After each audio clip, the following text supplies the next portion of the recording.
Hi friends, Ranju techie വ്ളോഗ്സിൻ്റെ പുതിയൊരു വീഡിയോയിലേക്ക് എല്ലാവർക്കും സ്വാഗതം.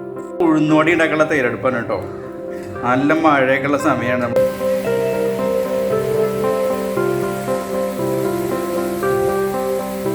നമ്മൾ ഉഴുന്നുവടി ഉണ്ടാക്കിയിട്ട് നല്ല ക്രിസ്പി ഉഴുന്നുവടിയും ചായയും കൂടി കുടിക്കാനുള്ള പരിപാടിയാണ്.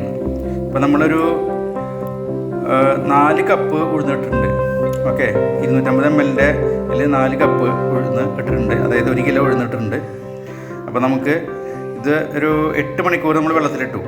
എന്നിട്ട് നമുക്കിത് അരയ്ക്കാൻ പോകാം. വെള്ളം തീരെ കുറച്ചിട്ട്, ഓരോ ടീസ്പൂൺ ഒഴിച്ച് കൊടുത്തിട്ട് തീരെ കുറച്ചിട്ട് വെള്ളം കുറച്ച് നന്നായിട്ട് ഗ്രൈൻഡറിൽ അരച്ചെടുക്കാം കേട്ടോ. ഓക്കെ, നമ്മൾ ഉഴുന്ന് നന്നായിട്ട് അരച്ച് വന്നിട്ടുണ്ട്. നമുക്ക് കാണാം, തീരെ വെള്ളം കുറച്ചാണ് അരച്ചേക്കുന്നത്. ഉണ്ടോ, ഈ ഒരു കൺസിസ്റ്റൻസിയിൽ നമ്മൾ അരച്ച് കൊണ്ടുവന്നിട്ടുണ്ട്. ഏറ്റവും വെള്ളം കുറച്ചാണ് നമ്മൾ അരച്ച് കൊണ്ടുവന്നേക്കുന്നത്. കഴിഞ്ഞിട്ട് നമ്മൾ ഒരു 25 ഉള്ളി ചെറുതാക്കി അരിഞ്ഞിട്ടുണ്ട്. ഒരു 4 ഇതൾ വേപ്പില ചെറുതാക്കി അരിഞ്ഞിട്ടുണ്ട്. പിന്നെ ഒരു ടേബിൾ സ്പൂൺ കുരുമുളക്, ഉണങ്ങിയ കുരുമുളക്, ഒരു 3 പച്ചമുളക് വട്ടത്തിൽ ചെറുതായിട്ട് അരിഞ്ഞത്. പിന്നെ നമുക്ക് ഒരു 5 ടേബിൾ സ്പൂൺ അരിപ്പൊടി വറുത്തത്, പിന്നെ 1 ടീസ്പൂൺ ഉപ്പ്, ഇത്രയും നമുക്ക് ചേർത്ത് കൊടുക്കാം. അപ്പോൾ നമുക്കിതെല്ലാം ഓരോന്നോരോന്നായി ചേർത്തിട്ട് മിക്സ് ചെയ്ത് കൊടുക്കാം കേട്ടോ.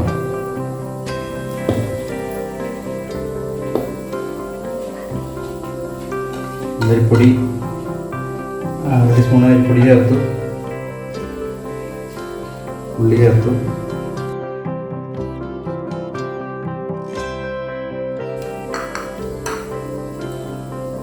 പച്ചമുളക് ഇട്ടു,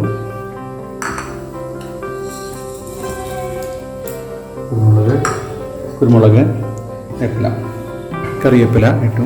ഇത് നന്നായിട്ട് ഇളക്കി മിക്സ് ചെയ്ത് കൊടുക്കുക.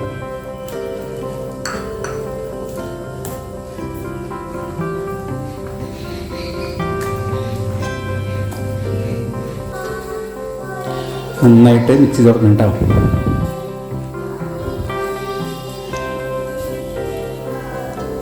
നമ്മൾ വിസ്ക് കൊണ്ടാണ് മിക്സ് ചെയ്യണത്, കൈ കൊണ്ട് മിക്സ് ചെയ്താലും കുഴപ്പമൊന്നുമില്ല. നമ്മൾ നന്നായിട്ട് എല്ലാം കൂടി മിക്സ് ചെയ്തിട്ടുണ്ട്. ഉള്ളി, വേപ്പില, കുരുമുളക്, പച്ചമുളക് എല്ലാം കൂടി ഉപ്പൊക്കെ ഇട്ട് നന്നായിട്ട് മിക്സ് ചെയ്ത് വെച്ചിട്ടുണ്ട്. ഇനി നമുക്കൊരു അരമണിക്കൂർ ഒന്ന് ഇതുപോലെ തന്നെ വയ്ക്കാം. അത് കഴിഞ്ഞിട്ട് നമുക്ക് ഉണ്ടാക്കാൻ തുടങ്ങാം കേട്ടോ. അപ്പോൾ നമ്മുടെ എണ്ണ ചൂടായിട്ടുണ്ട്, നമുക്ക് ഇട്ട് നോക്കാം കേട്ടോ. ഓക്കെ,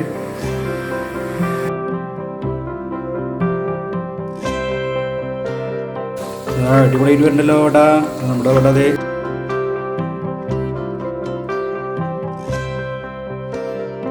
നമ്മുടെ വട അത് റെഡി ആയിക്കൊണ്ടിരിക്കണം. നമ്മൾ ലോ ഫ്ലെയിമിൽ വെച്ചേക്കുന്നത്, എന്നാലേ ഉള്ളു വേവുള്ളൂ. അതായത് റെഡി ആയിക്കൊണ്ടിരിക്കണം. നമ്മൾ ആദ്യമായിട്ട് നമുക്ക് മറിച്ചിടാം. അപ്പോൾ അതാ റെഡി ആയിക്കൊണ്ടിരിക്കണം കേട്ടോ. നല്ല മണം വരുന്നുണ്ട്.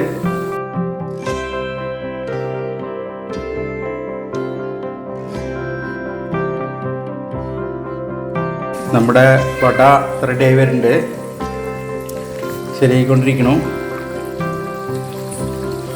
കറക്റ്റായിട്ട് വന്നിട്ടുണ്ട് അല്ലേ? സൂപ്പർ വടയാണ്.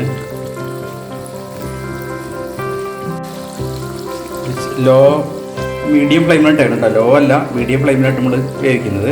ഹൈ ഫ്ലെയിമിട്ട് കഴിഞ്ഞാൽ പെട്ടെന്ന് പുറംഭാഗം വരെയും ഉള്ളു വേവില്ല. മീഡിയം ഫ്ലെയിമിൽ നമ്മൾ വേവിച്ചുകൊണ്ടിരിക്കുന്നത് കേട്ടോ. ചെറുതായിട്ട് ഇങ്ങനെ ഉരുളെടുത്ത് ഇങ്ങനെ ഉരുട്ടുക. സിമ്പിളായിട്ട് എടുക്കുന്ന തളവരലുകൊണ്ട് ഇങ്ങനെ പതുക്കെ തൊള്ളിയിടുക, നേരെ എണ്ണയിലേക്ക് ഇടുക.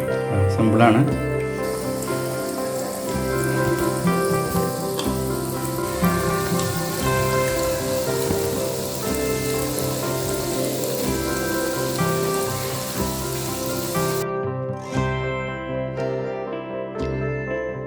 ഈ ഒരു റെഡ് കളറായി തുടങ്ങുമ്പോൾ നമുക്കിത് മാറ്റി വയ്ക്കാം കേട്ടോ. കോരിയെടുക്കാം.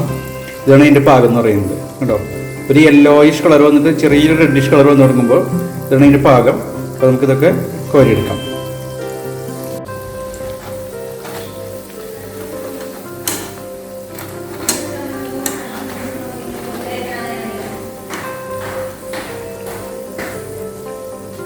ഇതൊന്ന് കോരിയെടുത്തേടി നീ. ഇത് നമ്മുടെ റെഡി ആയിട്ടുണ്ട്. എൻ്റെ കളർ കാണുമ്പോൾ അറിയാം നമുക്ക് കേട്ടോ. നമ്മൾ റവ ചേർത്തിട്ടുണ്ടായിരുന്നു, നമ്മൾ അരിപ്പൊടി ചേർത്തിട്ടുണ്ടായിരുന്നു. ഈ അരിപ്പൊടി ചേർക്കുന്നത് ഒരു ക്രിസ്പിനെസ് കിട്ടാൻ വേണ്ടിയിട്ടാണ്. നമുക്ക് മുകളിൽ കാണുമ്പോൾ അറിയാം ഒരു നല്ല ക്രിസ്പിനെസ്സാണ്. കാണുമ്പോൾ അറിയാം നമുക്ക്. റെഡി ആയിട്ട് അടുത്തിടാം നമുക്ക്.